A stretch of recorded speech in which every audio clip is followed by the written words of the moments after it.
আয় আয়, এত গরম কে রে? এই তোরা জুড়ে বাতাস কর।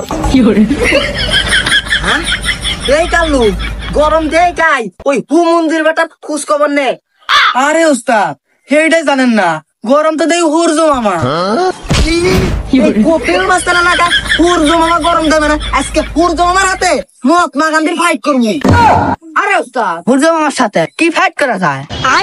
এই বডি কস কি রে, মহাত্মা গান্ধী যেভাবে ইংরেজদের সাথে ফাইট করি দেশ স্বাধীন করছিল, সেইভাবে আমি সূর্য মামার সাথে ফাইট করে দেশ ঠান্ডা করব। এই এই কাল্লু, এই বডি আয় তোরা। আরে উস্তাদ কোন কি, আমি এমনিতে যে কালোয়া, আরো যদি রোদে যাই হাড়ের গোয়ার মতো কালো হয়ে যাবো। তোর মতন কাল্লু সুন্দর আমার কোনো প্রয়োজন নাই। এই সৈন্য দি আমি সূর্য মামার লগে ফাইট করবো। এই বডি আয়। জান আমি তার কি কালা, আপনারা হাড়ির গোয়ার মতন কুসকুসে কালা হবেন। সূর্য মামা দে তোর পাওয়ার লাগা, আমার এই নর্মাল সৈন্য তোর সাথে ফাইট করবো। আয় আমার লগে ফাইট করবি, তোর লগে শাকিব খানের দর হচ্ছে না ফাইট করবো। এই হুমুন্দি উর্জ কথা কষ্টাকে দেখা, তোর পাওয়ার দেখা।